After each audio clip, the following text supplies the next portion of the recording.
Hoje eu quero conversar com vocês sobre como nós podemos resplandecer a glória do Senhor e como é importante a gente resplandecer essa glória num momento em que o mundo, a humanidade estão vivendo em trevas. E eu quero começar lendo um texto que está em Isaías, no capítulo 60, e eu vou ler com você do versículo 1 ao 3. A palavra diz o seguinte: Levante-se, Jerusalém, que a sua luz brilhe para que todos a vejam, pois sobre você se levanta e reluz a glória do Senhor. Trevas escuras como a noite cobrem as nações da terra, mas sobre você se levanta e se manifesta a glória do Senhor. As nações virão a sua luz, os reis verão o seu esplendor. Nós estamos vivendo um momento hoje em que o mundo está lidando com uma situação de trevas que nos assusta, que nos faz questionar muitas vezes se a gente vai conseguir sair disso. Nós estamos vendo, parece que pela primeira vez, de uma maneira que afeta todo mundo ao mesmo tempo, uma realidade que existe desde sempre, uma realidade de morte, de destruição. Só que nesse momento o mundo está parado, está confinado dentro das suas casas e todos nós estamos lidando em graus diferentes, mas todos nós estamos lidando com as mesmas coisas. Ontem eu estava conversando com uma pessoa que tem mais de 70 anos e foi uma conversa muito agradável, e no meio dessa conversa eu ouvi de uma pessoa que é muito mais velha do que eu, que já viveu muito mais do que eu: nunca vi algo como isso acontecer. É a primeira vez que algo dessa forma, nessa proporção, está acontecendo. E isso é algo que assusta, né? As pessoas estão com medo. Nós, no Brasil, estamos lidando com uma realidade que é assustadora, de não ter segurança, certeza de como vai ser o amanhã, se as coisas realmente vão se resolver. Cada dia notícias e dados e informações que nos deixam preocupados. Mas eu quero falar com você que é filho de Deus, que conhece o seu Pai e que no meio dessa situação de trevas, no meio dessa situação de pandemia, você quer viver o propósito de Deus para você. Você quer viver aquilo que Deus acredita que é possível que você viva, aquilo que Ele depositou dentro de você. E você que quer viver na glória de Deus. Esse termo glória, ele é um termo que aparece várias vezes na Bíblia, mas é um termo meio misterioso, né? Eu tenho certeza que você, se já foi alguma vez em uma igreja, você deve ter ouvido em algum momento ser falado sobre a glória de Deus. Mas aí eu te pergunto, você sabe o que é a glória de Deus? Você conhece a glória de Deus? E esse termo glória, ele te deixa fascinado ou ele te deixa assustado? Essa realidade da glória de Deus é uma realidade que Ele, desde o princípio, quer compartilhar conosco. E hoje eu quero caminhar um pouquinho pela palavra. Não é uma pregação temática necessariamente, mas é uma pregação que eu vou usar alguns textos. A gente vai passear um pouco aqui pela Bíblia para a gente chegar a esse entendimento bíblico do que é a glória de Deus e como a gente pode resplandecer a glória de Deus. Para a gente falar da glória de Deus, a gente precisa primeiro falar do Deus que é glorioso, né? Deus é o ser mais glorioso que existe e Ele é aquele que não teve início e que não vai ter fim, aquele que é antes de todas as coisas. E glória é a essência de quem Ele é. Ele não tem glória apenas, Ele é glorioso. O Salmo 93, versículo 1 diz: O Senhor reina, Ele está vestido de majestade, sim, o Senhor está vestido de majestade e armado de força. O mundo permanece firme e não será abalado. Por inúmeras vezes na Bíblia nós vemos relatos sobre a glória de Deus, sobre o poder de Deus, sobre a majestade de Deus, sobre o governo de Deus. Quando a gente está falando da glória de Deus, a gente está falando da realeza e da majestade dele. O Salmo 24 fala que todos têm que se levantar para que entre o Rei da Glória. E o texto pergunta: quem é esse Rei da Glória? A própria Bíblia responde: Ele é o Senhor poderoso, o Senhor dos exércitos. Esse é o Rei da Glória.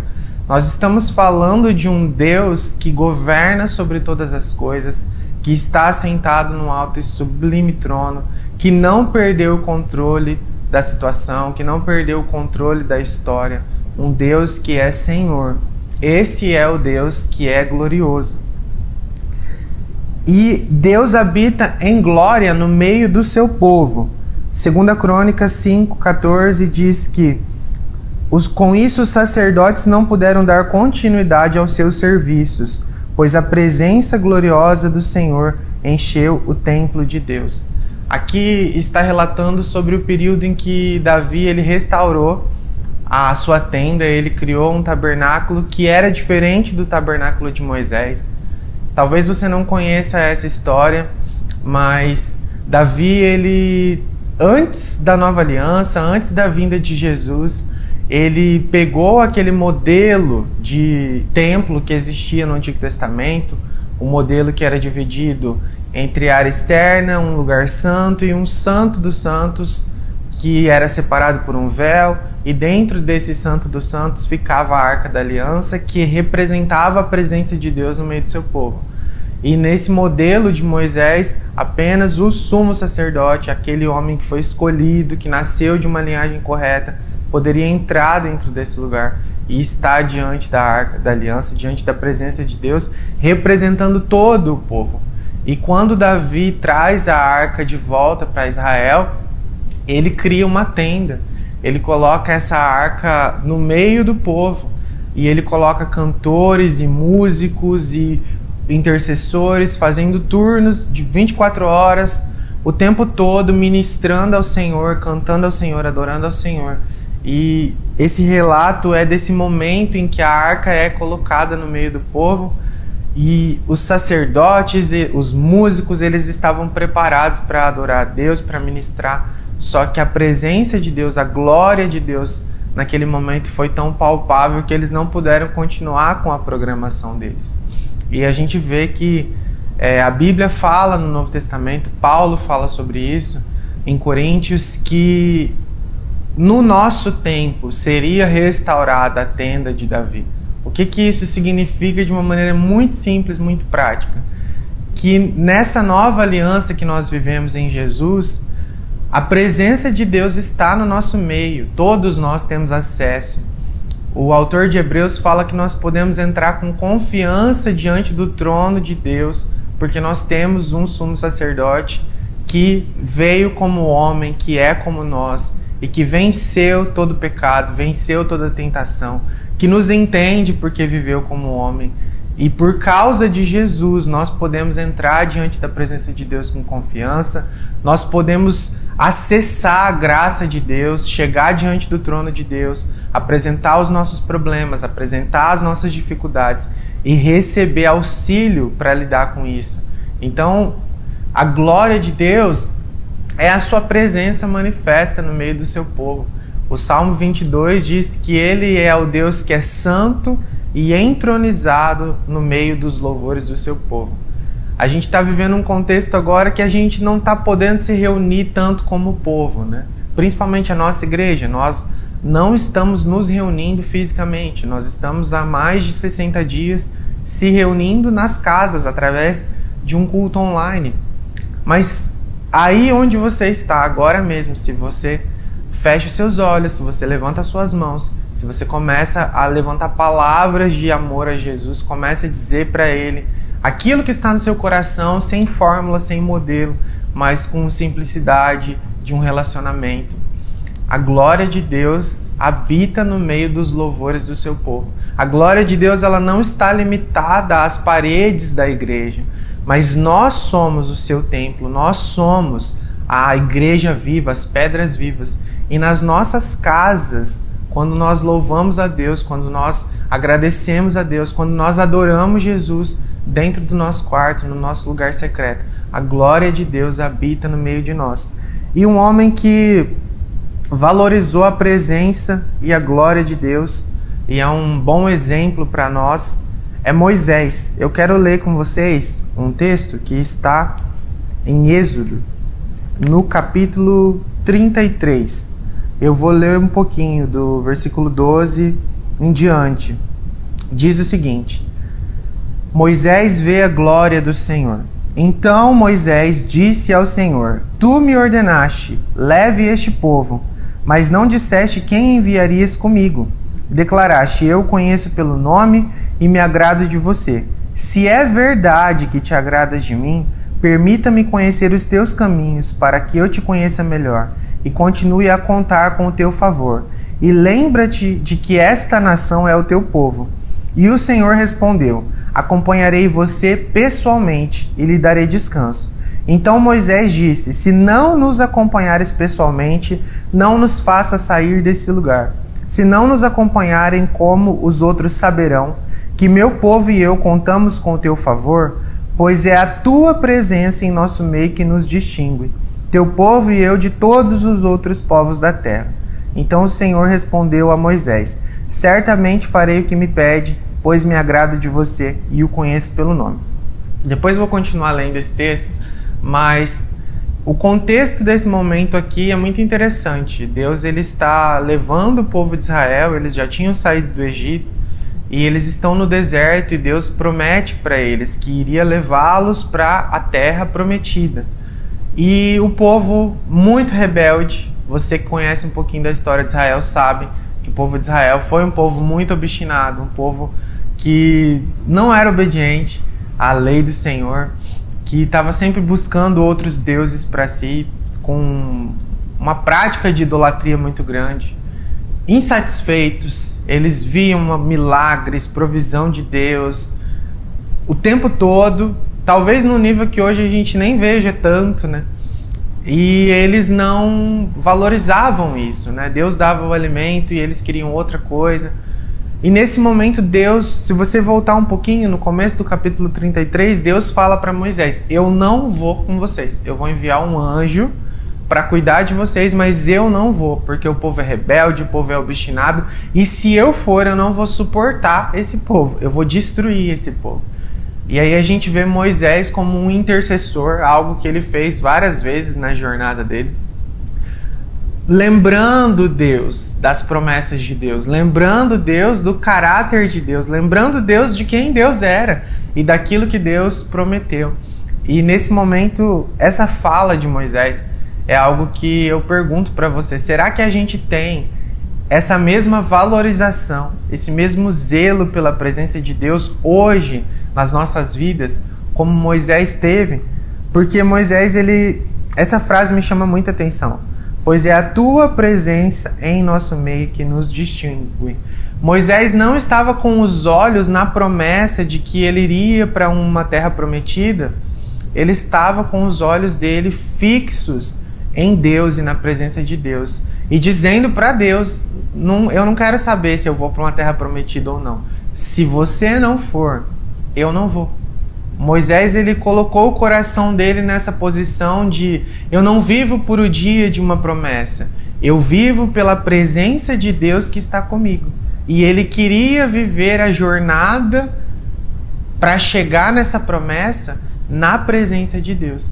Ele tinha essa consciência de que não existia nada de especial nele ou no povo de Israel, que o que distinguia eles das outras nações era a presença de Deus.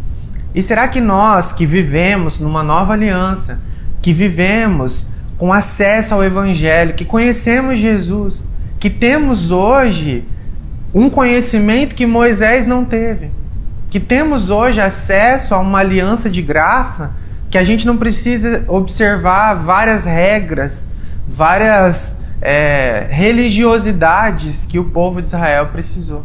Nós temos livre acesso. Jesus disse que toda vez que a gente ora ao nosso Pai, a gente acessa a realidade do céu e a gente pode trazer essa realidade do reino dos céus para a terra. E aí eu pergunto para você: será que você tem vivido como alguém que acessa isso, como alguém que valoriza essa presença e que crê nisso? Porque eu sei que nós estamos cansados, por exemplo, de um culto online.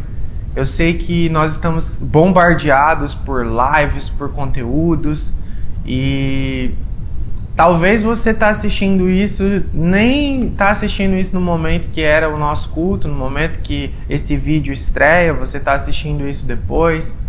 E eu não quero trazer de maneira nenhuma algum peso nesse momento que a gente está vivendo e falar, a gente não está assistindo os cultos, a gente não está participando. O ponto não é esse. A questão que eu faço para nós, para o nosso coração, será que essa pandemia e que esse isolamento social não está revelando que, na verdade, nós não valorizamos tanto assim a presença de Deus? Talvez a gente valoriza o templo, valoriza a comunhão, valoriza a igreja por vários aspectos, mas será que a gente tem valorizado a presença do Deus que habita no meio do seu povo? Será que a gente tem valorizado a pessoa de Jesus Cristo, que é o cabeça da igreja, que está com toda a sua plenitude, governando todas as coisas? Eu creio que esse é um tempo para ser restaurado no nosso coração. A valorização, esse zelo, esse amor genuíno pela presença do Senhor. E Moisés, ele não apenas desejou estar na presença e caminhar na presença. Ele ousou, ele desejou ver a glória de Deus. E aí eu vou continuar lendo o texto para você. A partir do versículo 18. Moisés disse: então peço que me mostres a tua presença gloriosa. E o Senhor respondeu: eu farei passar diante de você toda a minha bondade, e anunciarei diante de você o meu nome, Javé. Pois terei misericórdia de quem eu quiser e mostrarei compaixão a quem eu quiser. Mas você não poderá olhar diretamente para a minha face, pois ninguém pode me ver e continuar vivo. O Senhor disse ainda: fique nesta rocha, perto de mim. Quando a minha presença gloriosa passar, eu o colocarei numa abertura da rocha e o cobrirei com a minha mão até que eu tenha passado. Depois tirarei a minha mão e você me verá pelas costas. Meu rosto, porém, ninguém poderá ver. Eu acho sensacional que quando Moisés pede para ver a glória de Deus, Deus fala para ele: eu vou fazer passar diante de você toda a minha bondade e eu vou fazer menção do meu nome. Aqui Deus está definindo para Moisés quais são os aspectos da glória dele. Como a gente pode definir a glória de Deus? A glória de Deus é a sua bondade e a glória de Deus é o seu nome. Quando a gente fala sobre bondade, bondade é a essência do caráter de Deus. Se você olhar nos Salmos, se você olhar nos textos do Antigo Testamento, nos textos históricos que relatam a história do povo de Israel, você vai ver várias e várias vezes o povo cantando uma frase: o Senhor é bom e o seu amor dura para sempre. O povo cantando: o Senhor é bom e a sua misericórdia dura para sempre. Eles tinham o entendimento de que Deus era um Deus bom e que o amor de Deus era para sempre. Esse cântico ele foi gerado desde quando Moisés liberta o povo da terra do Egito. E em inúmeros salmos, a gente vê inúmeros salmistas, não apenas Davi, cantando sobre a bondade de Deus. Uma bondade que revela quem Deus é. E uma bondade e um amor que não são finitos, que permanecem para sempre. E aí eu gosto muito do que o autor ao Hebreus fala, sobre a bondade de Deus. Hebreus 11 diz o seguinte: a fé mostra a realidade daquilo que esperamos e ela nos dá a convicção de coisas que não vemos. Sem fé é impossível agradar a Deus. Quem deseja se aproximar de Deus deve crer que Ele existe e que Ele recompensa aqueles que o buscam. Então, ter fé é crer que Deus é bom. Ter fé é crer que Deus é quem Ele diz que é. A fé está totalmente relacionada ao conhecimento que eu e você temos de Deus e como Deus quis se revelar a nós, como um Deus que é bom, que recompensa aqueles que o buscam. Se você está assistindo esse vídeo e você crê que Deus existe, você completou metade da corrida da fé. A outra metade é crer que Deus recompensa aqueles que o buscam. Crer que Deus existe, várias pessoas creem. Crer que Deus existe, até o diabo crê e sabe e reconhece.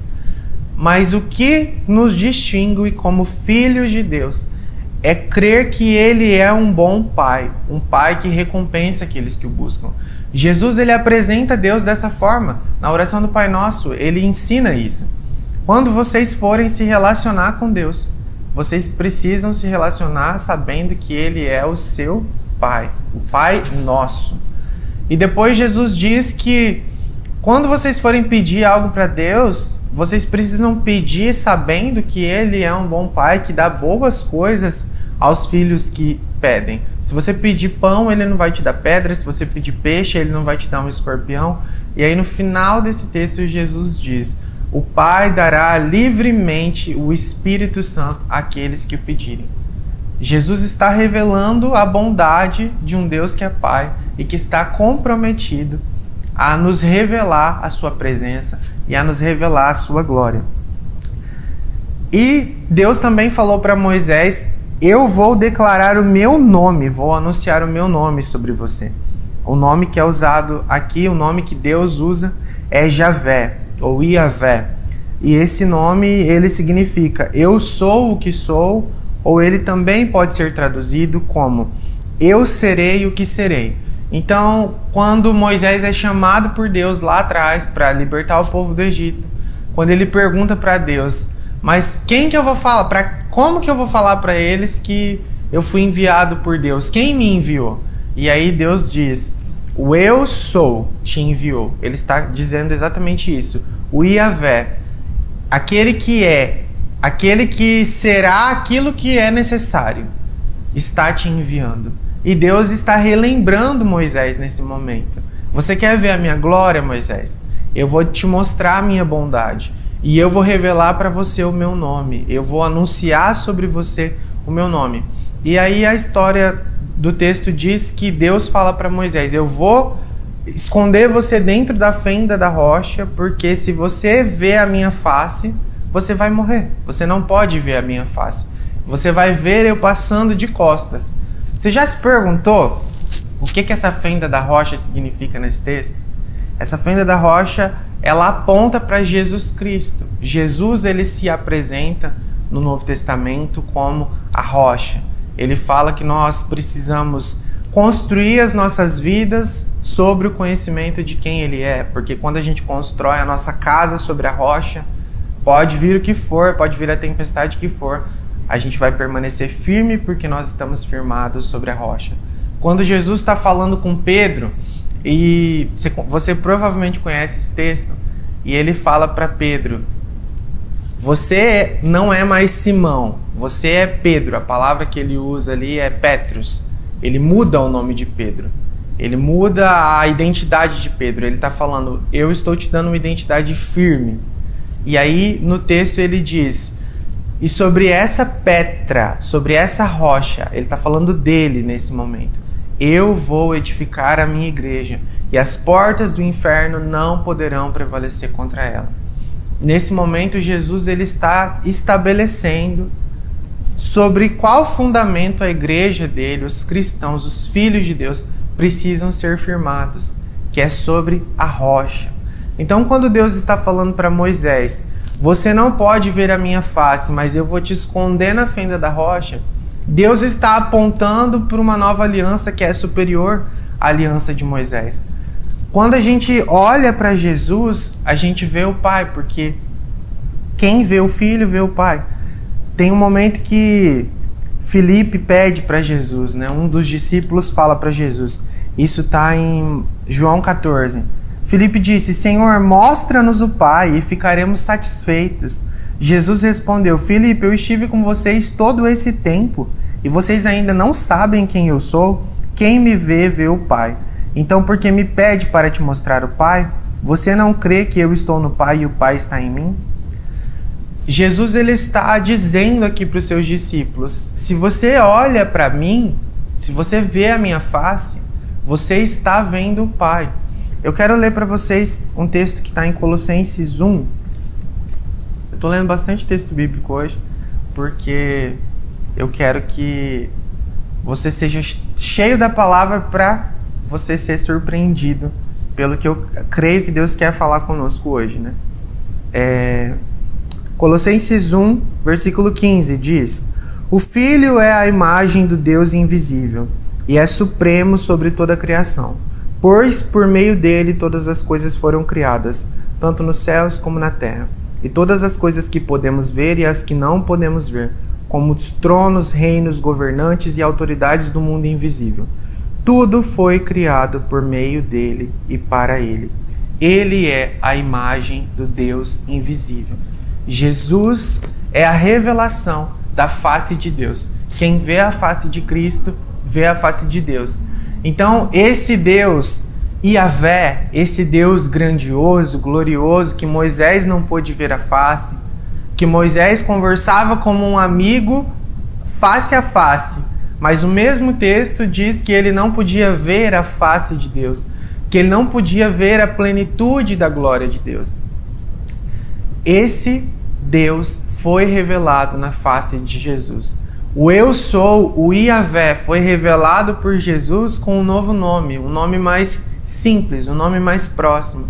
Jesus diz para os seus discípulos na oração do Pai Nosso: quando vocês orarem, quando vocês se relacionarem com esse grandioso Deus que vocês conhecem, que é o Senhor dos céus e da terra, que tirou vocês da terra do Egito, que abriu o mar, vocês vão dizer Abba. E essa palavra, se a gente fosse traduzir para o português, significaria papai. Então Jesus é a revelação da glória de Deus, é Deus tendo uma face e Deus tendo um nome que é acessível para todos nós. Isso não significa que Deus deixou de ser glorioso, poderoso, o Rei da Glória e o Senhor dos Exércitos, mas significa que Ele nos adotou, que Ele nos trouxe para perto dele e que Ele compartilhou conosco a herança que estava disponível em Jesus. Então, eu quero dizer para você que nesse momento em que nós estamos vivendo, você precisa conhecer de fato quem é o Deus que você tem como Pai. Você precisa conhecer Jesus Cristo. Você precisa se relacionar com Ele, para você, conhecendo Ele, você saber quem você é nele. Você ter a sua identidade de filho, de herdeiro revelada. Você será amadurecido nisso, para que você possa resplandecer, como o texto de Isaías diz, e brilhar a glória de Deus sobre essa geração. Um mundo que está em trevas precisa conhecer a luz de Cristo Jesus, e ela vai conhecer essa luz através da sua vida. Como que a gente pode resplandecer a glória de Deus então?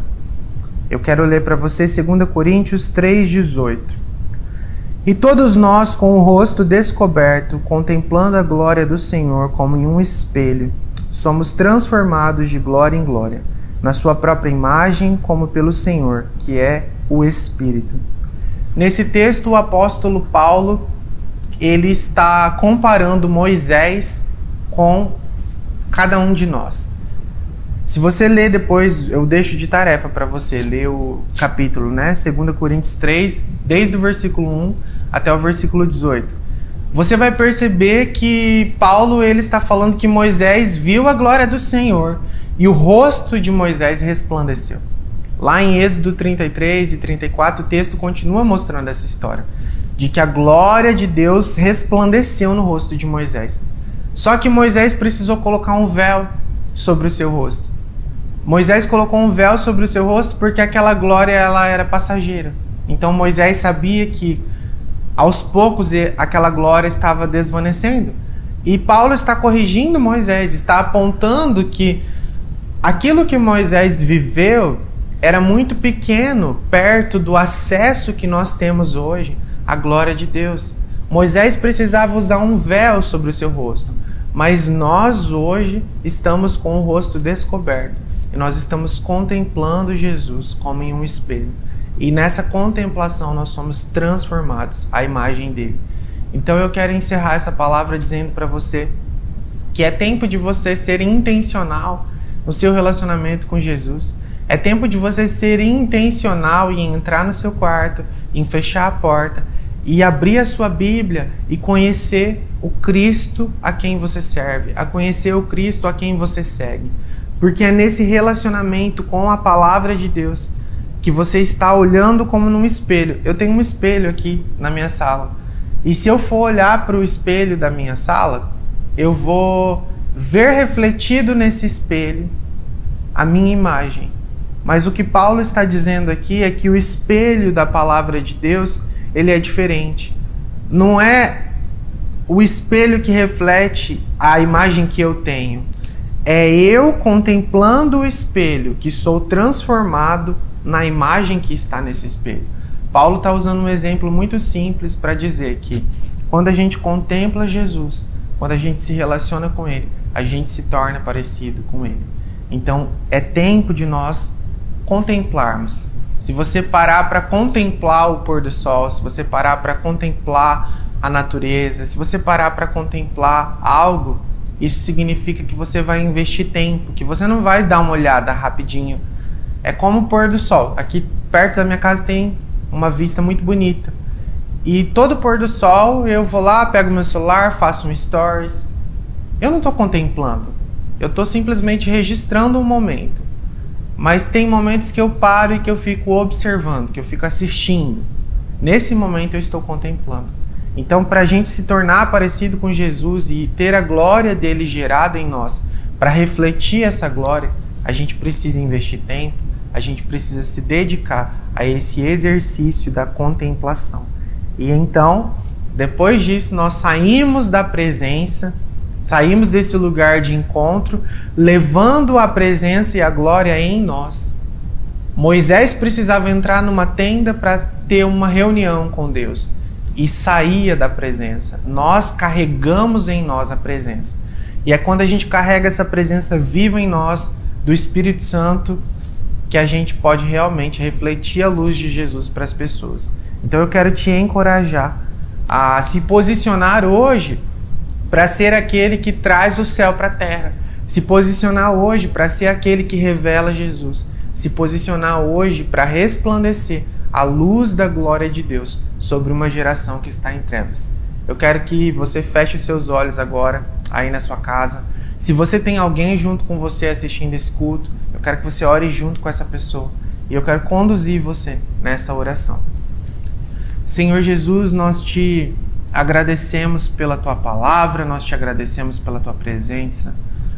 Nós te damos graças, Jesus, pelo que você fez na cruz, porque você rasgou o véu, porque você abriu um caminho e porque você nos permitiu adentrar na Tua santa e gloriosa presença.